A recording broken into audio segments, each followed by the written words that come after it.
Olá, amante do terror.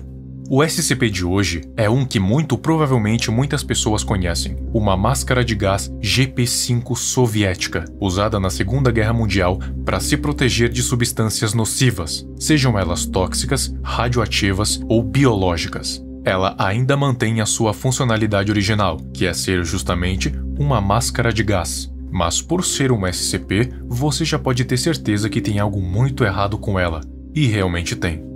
Geralmente, se você visse alguém usando uma máscara de gás, ou era um louco, ou era porque logo algum tipo de gás iria ser solto. Mas quando você fala de SCP-1499, a coisa fica um pouco diferente. É uma máscara comum, até alguém colocar ela no rosto. Quando isso acontece, a pessoa vai ser instantaneamente, ou melhor, em questão de 1 segundo, ela vai simplesmente desaparecer do local. E não é invisibilidade, porque senão ela teria sido roubada logo no primeiro teste por algum classe D. E as pessoas que colocaram relataram não sentir nenhum tipo de movimento. É como se elas estivessem no mesmo local, mas ao mesmo tempo em um lugar totalmente diferente. É teletransportado para outro local.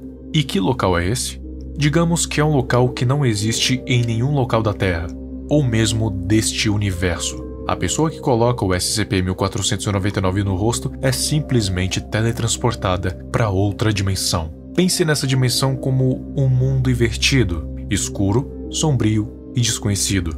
Mas ao invés de ser um puro reflexo, ele tem estruturas próprias, com várias torres altas e pontudas e outras estruturas também. Mas o principal são as entidades que habitam nesse mundo, chamadas simplesmente de habitantes, ou então SCP-1499, dígito 1. São criaturas humanoides, nuas, com a pele escura e coberta por uma substância negra e desconhecida, e grandes quantidades de olhos e bocas espalhados por todo o corpo. Enquanto lá dentro, a pessoa se torna indetectável e não pode ser seguida por algo ou alguém que não esteja com a máscara, então acaba se tornando uma ótima rota de fuga, se você tiver cuidado, claro. E a partir do momento que a pessoa tira a máscara, ela retorna para o exato mesmo local que ela tinha desaparecido, não importando o quanto que ela tenha se movido na outra dimensão. Rádios comuns não funcionam para se comunicar. Só rádios bidirecionais foram capazes de manter contato entre as duas dimensões. Mas câmeras ou qualquer outro método de captação já não funciona. Então a única forma de saber se a dimensão é real é por gravações via áudio dos rádios bidirecionais. Um total de 4 testes já foram feitos com o SCP-1499. O primeiro deles foi com uma classe D para primeiro contato. Ela foi teletransportada para dentro de uma sala escura e observou os arredores por uns 15 segundos, até ouvir um barulho estranho e tirar a máscara por pânico. A partir daí, decidiram que era melhor enviar agentes treinados e não funcionários de classe D, porque corria o risco de perder o SCP. E se isso acontecesse, sabe-se lá onde iria parar. Pior ainda, se poderia ser recuperada. O segundo teste foi com o agente C. Ele tinha parado no exato mesmo local que a classe D tinha parado antes de voltar. Isso significava que o local onde alguém tirava a máscara era um ponto de partida. O agente então ficou explorando a sala por uns 2 minutos e relatou que o local tinha vários cubos pretos, até então sem importância. Ele decidiu então descer as escadas quando ouviu barulhos vindos do andar de baixo. Eram vários dos habitantes. Ele então se escondeu atrás de um dos cubos pretos e removeu a máscara, voltando para sua dimensão. No terceiro teste, resolveram enviar a agente U, porque ela tinha treinamento furtivo especial. Quando ela colocou a máscara, saiu no exato mesmo local que o agente C tinha tirado ela. A agente tinha ouvido sons de movimento nos andares superiores, então desceu ainda mais andares, quando se deparou com muitos habitantes. Cada um tinha um tipo de mutação diferente, um mais bizarro que o outro, e faziam barulhos altos e incompreensíveis. Passando por mais estruturas, a agente se deparou com um grupo de 4 habitantes, que andaram na direção de um quinto. E quando chegaram perto dele, todos eles começaram a se agredir violentamente, enquanto sons viscerais eram ouvidos. Então a agente foi instruída a tirar o SCP-1499. Depois desse evento, foi decidido que os agentes enviados deviam estar armados, porque as entidades demonstravam uma natureza violenta. Mas isso demonstrou ser um erro terrível.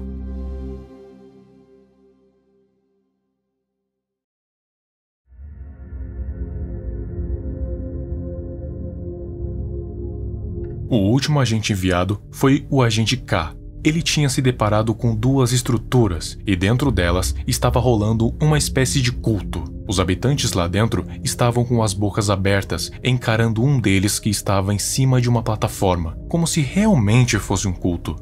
Então, o que estava em cima da plataforma de repente começou a cortar o seu próprio torso, e de dentro do torso começaram a sair vários bichos parecidos com minhocas, até que uma luz foi emitida de dentro do buraco, e um espécime muito maior daquelas minhocas começou a emergir.